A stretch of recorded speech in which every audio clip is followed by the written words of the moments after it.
The patient has no idea what dentistry is. Patient has no idea about all the insurance codes and all the different parts and pieces and materials in dentistry. The patient comes to you because they have a problem and they want you to solve a problem. So solve the problem and talk to them in that manner. So my point is, you're dealing with human beings. You're not dealing with insurance codes. You're not dealing with dental material and dental parts. And sometimes doctors get really clinical and really want to define how educated they are to the patient that has no clue what they're talking about. So simplify your language. Hey there, dental economist. If you're a dentist owner or a leader within a dental business thinking about growing production, case acceptance, patient and staff satisfaction, positive outcomes, and everything else that comes with running a dental business, then you're a dental economist, and you've come to the right place. Welcome to the Dental Economist Show. We're meeting at the intersection of profit and purpose as I sit down with dental leaders who share their stories about dentistry, business, and growth. Welcome back to the Dental Economist Show with me, Mike Huffaker. Today, I'm thrilled to be joined by Dr. Shahin Safarian, the CEO and founder of Lovebites Dental and a practicing dentist in San Diego for over 23 years. He is currently practicing at Lovebites Dental in San Diego. His national and international lectures have spread the merits of his highly successful dental practice program and contributed significantly to the advancement of professional development within our industry. Welcome to the show, Dr. Safarian. How are you? I'm doing great, man. Thanks for having me. Absolutely. I really appreciate you joining. I read through a lot of your LinkedIn profile, and it's a really fascinating story. Can you share a little bit about how you got to where you are today, including that incredible story about how your family came over from Iran in 1978? I was born in Iran in 78, if you're old enough. I was 10 at that time. There was an uprising and a revolution that occurred, and the Shah was overthrown.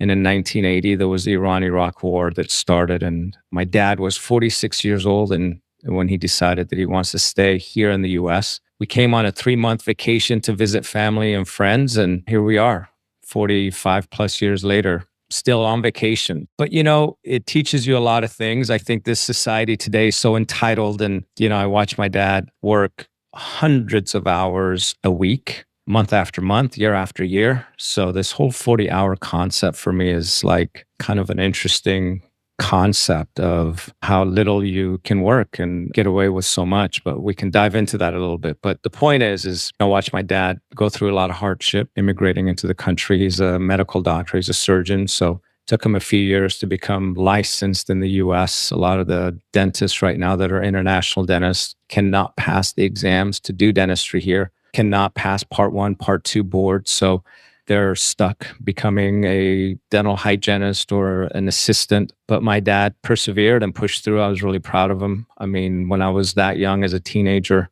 you don't understand as much as you get older and you realize when I took my board exam, I came across doctors that were international doctors, and it really resonated with me as far as what my dad was going through so many years later. So it was an interesting time. And so I was in Utah and I was there until I was 18, moved to San Diego. And I was a D1 soccer player. And I played pro soccer for 3 years in the early 90s. And 97, I started at Tufts Dental and graduated in 2001. And I thought I knew everything. And I thought I was the coolest guy in town. And life and the market humbles you. So the past 23 plus years have been a very interesting experience. I have to say, I've had some joyful years, some joyful times and great times. And I've certainly had some pain and hardship as well that I've had to endure. So I come with the concept or the idea of I've always wanted to be a coach. When I was a professional soccer player, I wanted to be a professional coach. I wanted to coach a professional team. And it's interesting that 20 plus years later, I'm here wanting to coach dentists. And so it's a little different in a sense because I'm a coach. And so what does a coach do? Coach beats you up sometimes. And coach criticizes you sometimes. And being that we are scholastically advanced and institutionalized to be clinical dentists, it's very difficult. And look, I get it. I mean, I understand the ego. I understand the money component. And, your ego gets bigger when your bank account gets bigger. But, many times so does your weight get more and your health deteriorates. So there's a lot in there. Just this morning, I was reading on one of the social channels that a doctor has just had it, 15 years as an endodontist, and she's being sued because a patient is claiming that her needle went into her eye, into her orbital area. And 3 days ago, I read that a dentist committed suicide. So dentistry is hard. It's not an easy profession. It's a very lonely profession. And I think building communities is really important. So there's just so much to this that is a lot more internally based. And I'm kind of met a lot of doctors along the way, and I've met some great doctors, great people. This gives you a little unusual background on how we're here today and why I'm here today. I appreciate you sharing that. You've coached a lot of dentists now, and you talk about feelings of entitlement and maybe a willingness or lack thereof to do the hard work, and the fact that it's a really hard profession. When you first start coaching somebody, what are some of the attitudes that you frequently see that you try to reframe or that you feel are misguided, where you look to help somebody see things through a different perspective? We're all so different. Our value system, our culture, our background, our upbringing. And it's a very customized discussion with the doctor, in a sense, to say, let's just learn about you. So that first hour is just a lot about discovery. Learn about who the doctor is and what their background is and why they are where they are. But the things that I really want initially for the doctor to realize that there is an out. Wherever they are, they got there because of a series of decisions that they made. So there's got to be radical self-responsibility for the reason why they are where they are. Now, granted, if their husband or wife passed away, there's cancer, there's some type of a disaster of some type, I understand. Like I think in Fort Myers a few years ago, the whole town got flooded with a big hurricane and a bunch of dental practices were affected. I understand those things, right? So natural disasters. But generally speaking, most of the reason why a doctor is where they are and they're looking for help is because they have to take radical self-responsibility that the decisions that they made, small or large, along the way compounded to putting them in that position. So that's the first thing, is that the finger's got to be pointed at you and not pointed at somebody else. So that's kind of the discussion. And many of the doctors get it. And they understand. They're like, I don't know how to lead my team. I don't know how to manage my team. I don't know how to understand financials or my metrics. And, I'm just a clinical dentist.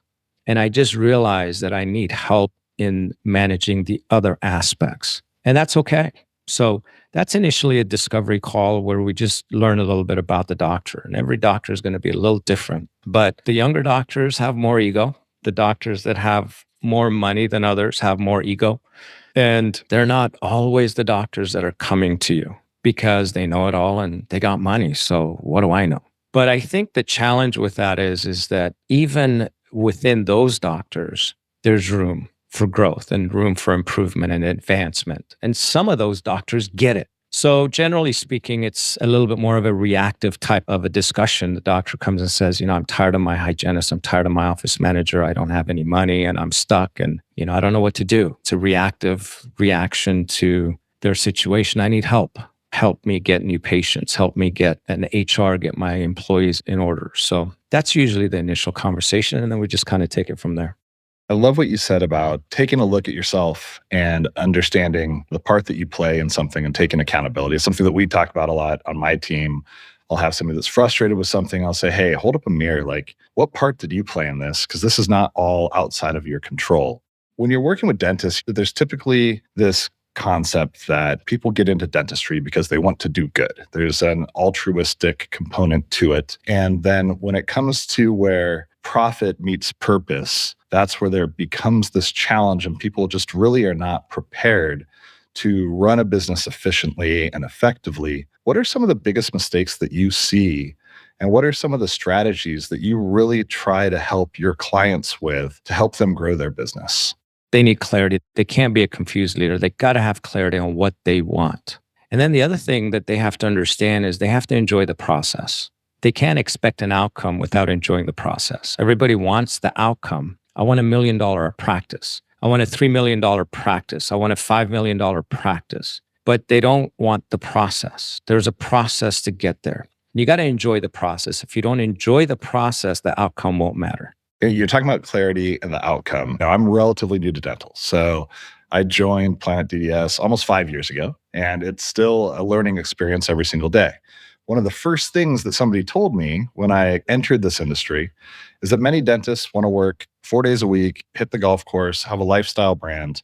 How does that resonate or connect with these desired outcomes of $1 million practice or otherwise? And do you find a dissonance with the perception of what needs to go into creating that outcome? And is that something where, when you talk about clarity, it becomes really important to define? Let me explain one thing. College and dental school doesn't prepare you for the real world. And the real world is different than the institution of college and dental school. And here's the difference. The difference is you're dealing with people. You're not dealing with typodonts or mannequins or books. And when you deal with people, everything changes. So the number one thing that a doctor needs to understand is they can't say they're an introvert. They can't say that they just want to be a clinical dentist. Just doesn't work that way in the real world. So first thing is, the clarity is, listen, man, you got to have communication skills. You got to have listening skills. And you got to be able to have emotional regulation, which means nobody cares when you get angry. That emotional regulation is an important component or an asset for you as a leader. So those are some of the things that doctors don't have at 26 years old because they didn't have to. The book doesn't care that you got personality, but a person giving you $10,000 needs to like you to give you $10,000. So that's really probably one of the first things that we kind of have to understand is that dentistry is about communication. Dentistry is not about dentistry. We were deceived and we were misled into thinking that all I'm going to do is just go work on typodonts and mannequins all my life. No. And so, a lot of the young dentists have problems solving problems that are away from dentistry. In other words, patient comes in, just did a filling, the tooth hurts. They're upset. How do I deal with it? They get their first board complaint. They can't sleep at nights. So the real world is a different game, man. And the real world is a painful world. Customer service is not easy. Your first 10 years in the profession, you have to go through and understand that there's going to be a learning curve and a learning process. I remember my first 10 years, I'd come home, I'd be, gosh, man, I don't know. Did I do my best for that patient? That patient was upset at my work, and I would just think about it and lose sleep over it. And I'm just like, it just beat you up. And now it's like patient gets upset and it doesn't happen as much as it used to because I avoid those situations from just everything that I've learned over the years. And one is avoiding the start of treatment. Sometimes those are your best production days. And patient selection is the other. So there's so much in this component, Mike. And so here's the challenge. The challenge is about self-investing. It's about learning who you are. And it's about learning how you can pivot and become dynamic in this real world of dentistry, which is not the world that you signed up for. And so that's the challenge is that, I thought dentistry is going to be this and dentistry turned out to be that. I'm having a hard time because I didn't sign up for that. I wanted this. So it's a school of hard knocks, right? I've gone through it. And so I'm hoping that my coaching and my experience and my downfalls, my shortcomings, my weaknesses that I've had to persevere through and push through can push somebody forward 7 to 10 years. And that's where I come in as a coach to say, listen, you don't need an $800,000 practice as a startup. You don't need to get that big loan to go start your practice. You can have a practice that you can learn and grow with, reinvest back into the practice for growth. Don't get yourself over leveraged. Right now, debt is a big discussion in dentistry. So there's a lot of how do I maneuver around this world of dentistry? And now, granted, you need to be clinically sound. Dental school doesn't teach you to be clinically sound. And so you spend $500,000 going to dental school, and then now you got to spend more money to learn more, to become the doctor of the oral cavity, because you've just learned to become a tooth mechanic through dental school. Now tell a doctor that's just put 500 in that you got to put another 300 in, 400 in, and they're already nervous. How am I going to pay the 500? But dentistry is a beautiful profession. It can give you a great life. And quite frankly, there's a good 3 to 5% of doctors that get it, and they're kicking butt and they're doing great things and they know what they're doing and they're doing it very well. So there are those 3%. 5% that get it. And so, more power to them. You're talking about communication and that it's a skill that a lot of people just don't have naturally. And I agree 100%. And it's one of the hardest things in any business is to communicate well. What are some of the approaches that you take when you're coaching somebody? How do you help them get better at that? Because I do believe it's something you can learn, but it's not easy. Sometimes you go to these courses and they try to change who you are by speaking a different language. And then when you do that, you're kind of like, this is not really me. It's kind of like when you go on social channels and press live on a video and you try to be something you're not. The people, the viewers can spot that right away. And that's not very attractive in relationship building in an organic world. It's the same thing when you're chairside with the patient. Just be yourself. But when you are yourself, you have to realize a few things. One, the patient has no idea what dentistry is. Patient has no idea about all the insurance codes and all the different parts and pieces and materials in dentistry. The patient comes to you because they have a problem and they want you to solve a problem. So solve the problem and talk to them in that manner. For example, if you have a broken tooth in the front and the tooth needs to be extracted and grafted and an implant placed, I can show you 8 codes and define what all the codes mean to you and tell you a certain number amount, but let's say it's $5,000 cost, and then show you your insurance covers this, your insurance covers that, your insurance covers this. Or I can come to you and say, I'm great at what I do. I can help you. The cost is $5,000. Your insurance is going to cover $1,000. Your out-of-pocket is $4,000. Would you like to get started? I can help solve your problem. And so that communication is a lot different than sitting chairside with a full-page treatment plan and going line by line and explaining all the codes. So my point is, you're dealing with human beings. You're not dealing with insurance codes. You're not dealing with dental material and dental parts. And sometimes doctors get really clinical and really want to define how educated they are to the dentist, to the patient that has no clue what they're talking about. So simplify your language. Simplify understanding that you're in the service industry and you are a problem solver. And if you understand that and have the ability to just have regular conversations with people, just like they're in your living room, then I think that's a great starting point or a great way to start the process of having better relationships with patients. But also realize that today, as you know, a lot of people can do a lot of research. So you got to make sure that there's some content out there about who you are. So the patient walks in saying something like you did. I saw you on LinkedIn. I read your stuff. I followed your website. Hey, I know a little bit about you. Instead of, who are you again? Like, oh, you're the dentist? Oh, okay, great. That's a different conversation. So position yourself as the authority, and you want them to know a little bit about you as the authority. So at least your face is recognizable when they see you. So, everybody talks about branding today, and branding is your face. If you're a dentist, you don't need a logo. You don't need a great sign in the front. I mean, yeah, if you live in a small town, okay, I get it. But, you're in Phoenix, I'm in San Diego. It's a bigger game. And what matters is your face, your voice. And it's a problem in our profession because, dentists are shy and they don't want to get in front of the camera because they're going to get judged. And it's all BS. What the patient wants is they want to know that you're knowledgeable, you're smart, you're competent, and they want to like you a little bit before they come and see you. So yeah, I think organic social has value and case conversion. So communication can be verbal or nonverbal in a sense, right? It could be what they find about you online, and it could be what they find about you when they're chairside. But it can also be that they walk into your place of business and they see everybody gets along, everybody's happy, all the patients love each other. And it's just a high five type of an environment. Why would I not want to be part of this? Versus walking in and going, does anybody in here like each other? Does anybody in here care about the patient that's been waiting for 45 minutes in the next room and nobody's walked in there?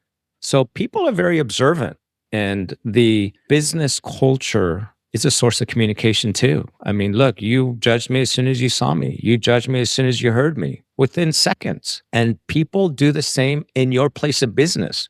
Why don't you consider that You are the consumer and you walk into your place of business. Would you buy from you? So these are some things. And so communication is not just one-on-one, face-to-face. There's a lot of ways communications matter. We talk about this in sales. Tone is important. Managing objections is important. I was just telling my wife today, I said 80% of the calls that you get at your office is, hey, I need an implant. How much is it? Hey, I need a root canal. How much is it? Well, guess what? That drops your cost per lead on your Google ads, but it doesn't make them a quality lead when they call and you give them a price that they don't like and they don't come to you.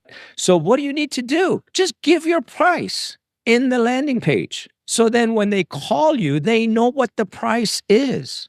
That might mean that your marketing firm has to work a little harder because now their cost per lead is going to go up, but there's a greater chance that that lead is more quality based because they know the price. So just give your price, man. What's the big secret? I mean, there's all this training on, yeah, well, don't give them your price and build the value and all this stuff. Today, people got 3 seconds to become interested in you. There's too much noise. You got 3 seconds to impress, 5 seconds to impress, or they're going down to the next doctor, the next whatever it is that their, ADD is paying attention to.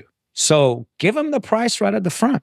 You talk about establishing yourself as an expert and social media and having a presence and the importance of that. And I know that you're very active on social and you've got a great Instagram following. And recently you had made a post and you talked in the post, you said, stop aiming for $1 million practice, start thinking about that 50% net, focus on building gradual growth starting from just 1% and watch your success compound over time. Can you go into a little more detail about kind of the thought behind that? You're playing the net game. There's no value in being an $8 million practice and netting 10% at $800,000, where you could do $3 million and net $800,000 with a better net. From $3 million to $8 million is a big game.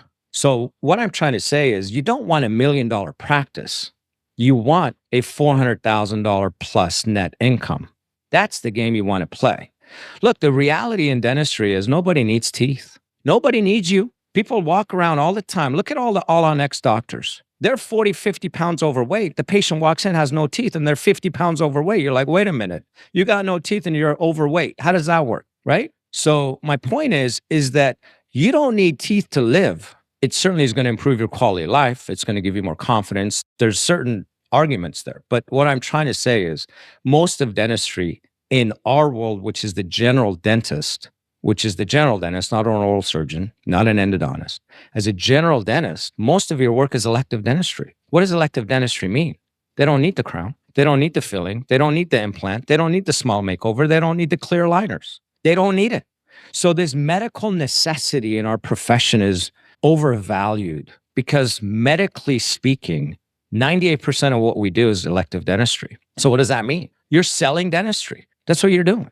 And look, I've been doing this 23 years. So implant dentistry, smile makeover, TMJ, sleep apnea, clear aligners. There's a lot of dentistry that's elective by nature. So you can be in network.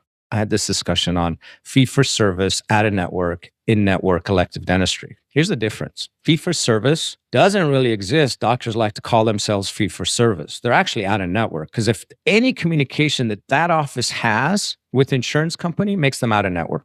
They're still getting their fee for service, but they're out of network by definition. If you're in network and you do these quote unquote specialized care, which is like I said, these 5 things that I mentioned, a lot of insurance companies don't cover that. Elective dentistry means you get your fee for service, but you're in network.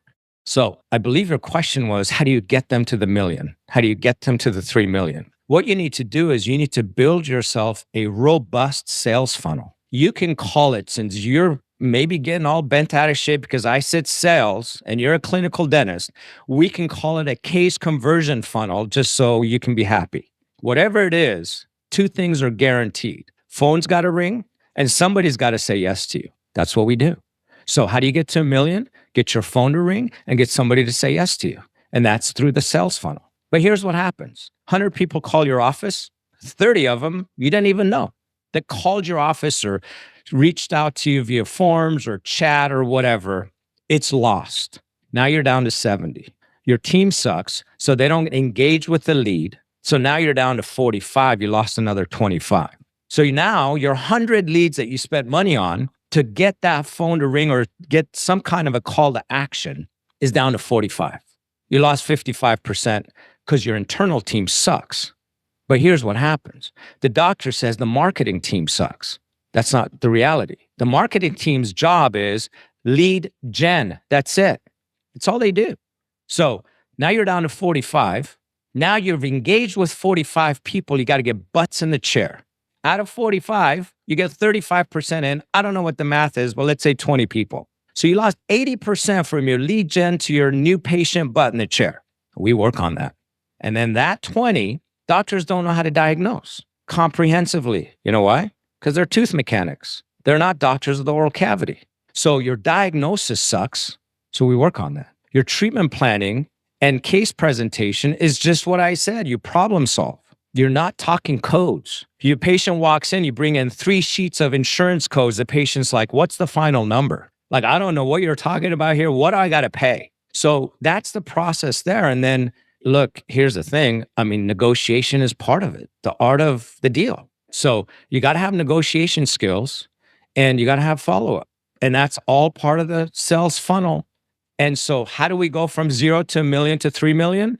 We build this robust sales funnel that out of 100 leads we nurture. We get rid of 10 or 12 because they shouldn't even be in your practice. We engage with the 85 to 90. We have communication skills where we're able to convert a high rate of those 90 people as new patients. Now, instead of 20 new patients, you've tripled or quadrupled that number. And guess what? It's going to grow your business.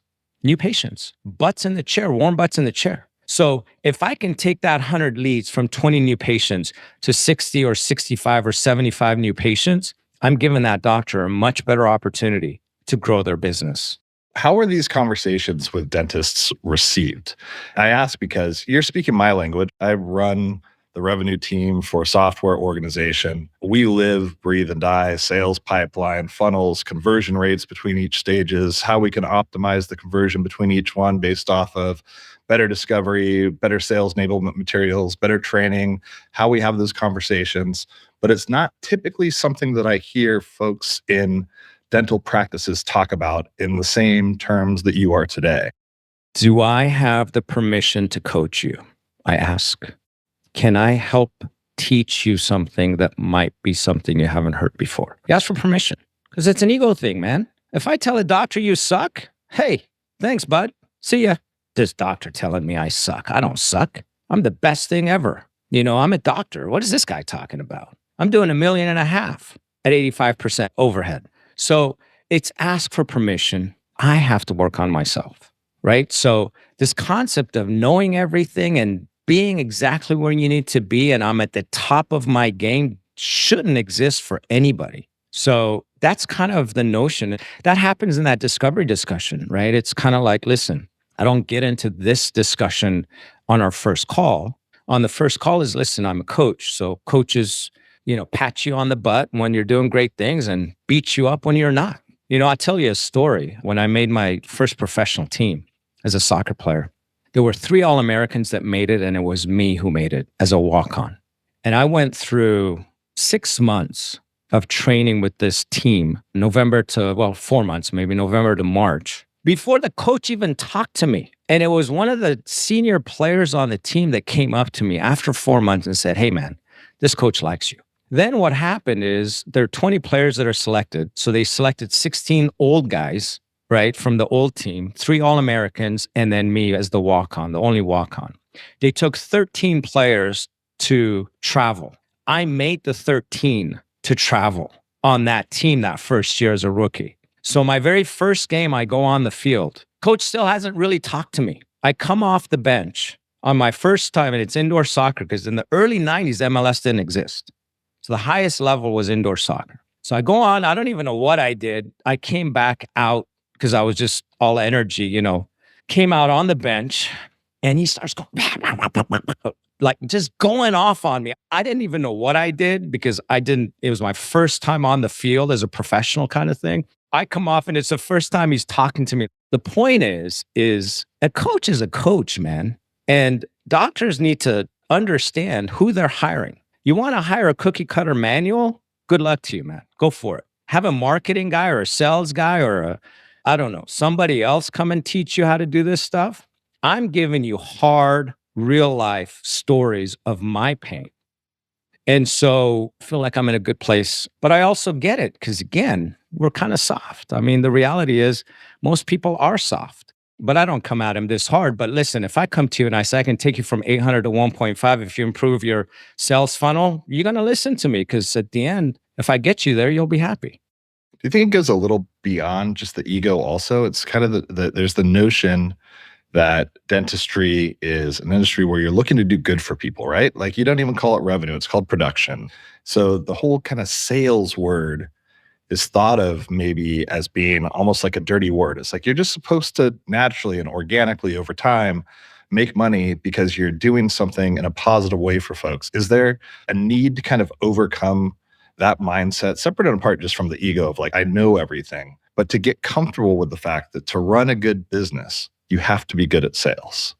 Well, the doctor doesn't have to be. I mean, you can be part of an organization that's kicking ass and you do no selling, but you do the granular stuff that makes the organization run. So if the doctor doesn't have the skill to sell, you don't put him in a position to sell, right? So, I mean, it's going back again to coaching. Part of coaching is putting the players in the right positions to excel, maximize their assets and hide the liabilities. If a doctor doesn't have the ability to sell or doesn't have much of a personality or can't really even talk properly to somebody, I mean, don't put them in the front lines, man.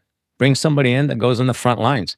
But I tell you what, most doctors are very empathetic people. They most do want to do great quality dentistry. So that's a key component as well. So the doctor is an important person, but they don't have to be the person that's selling the dentistry. You mentioned earlier, always knowing that you're never at the top. Like you've never made it. You're not perfect. There's always room to grow. For yourself as a coach, where do you go to learn more? Like, how do you continue to pursue knowledge in ways that you can become better at what you do so that you can help others become better as well?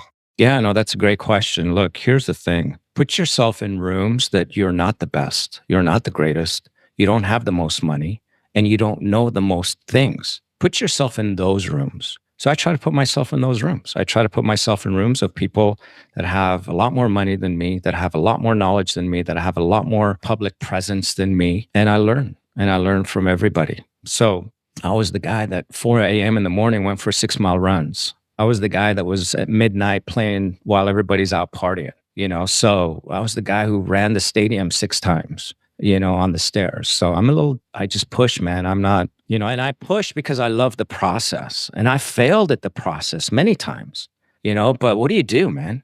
Tim Grover said, when you fail, stay down there for a little bit and then get back up and get going. So stay down there a little bit and feel what you've done to get there. And I've done that a few times in my personal life, in my business life. And look, at 55, if you're 55 or over 50, you've done a few things that you failed in. Face it. It's okay. Look, here's the thing, man. People don't mind failing. They just don't want anybody to find out about it. And that's the challenge and this is why people don't want to go in front of the camera, is because as soon as they go in front of the camera in their community, people are going to go, oh man, that dentist was sued. Oh man, that dentist had to close a practice. Oh man, that dentist has been divorced twice. People don't think like that, and if they do, they probably don't need to be in your practice anyway. So that's part of it. I mean, I think the fear of judgment is what limits so many people in not wanting to go to the next level for themselves. But it'd take you a while to get to that point. I mean, I think that it is really hard for folks to feel that way. It does. Absolutely. I get it. That's why I say when you turn 50, you just don't give a damn anymore. It's not easy. Yeah, absolutely. To loosen up, to say, I failed, man, and it's exposed, and that's my story, that's my journey. But, I also truly believe that most, and I'm not saying it's me, but I'm just saying most very highly successful people are comfortable with failure because they learn from it. And I've learned a lot of things. And that's why I stand in front of you or sit in front of you here to say, look, I say these things because I love the profession, I love people. And I would love to help them not go through what I went through. And when I talk about the sales funnel and the lead generation and 20 new patients out of 100, that's hard-earned money that brought those 100 leads in. and you wasted getting down to 20 leads. Let me help you not waste your hard-earned money. That's where it comes from. There's a deep part of me that loves people. And so I went through the pain of getting 20 patients. Let me help you get 65. Dr. Safarian, I really appreciated having you on today, and I thank you very much for the time and being willing to spend this time with us. How do people find you? Go on social channels at Dr. Shahin Safarian. I'm on Instagram, Facebook, LinkedIn. If you are interested in having a coach that's real, and it's going to give you the pat on the butt when you're doing great things and criticize you when you need to step your game up, send me a direct message and I'll do my best to try to get you from those 20 patients to 65. Thank you for joining us today. All right, man. The Dental Economist Show is brought to you by Planet DDS. To find out more about how cloud-based dental software by Planet DDS helps unleash dentists and their staff to focus on patient care, visit www.planetdds.com. Stay tuned for upcoming episodes by following wherever you listen to podcasts. Thanks for listening.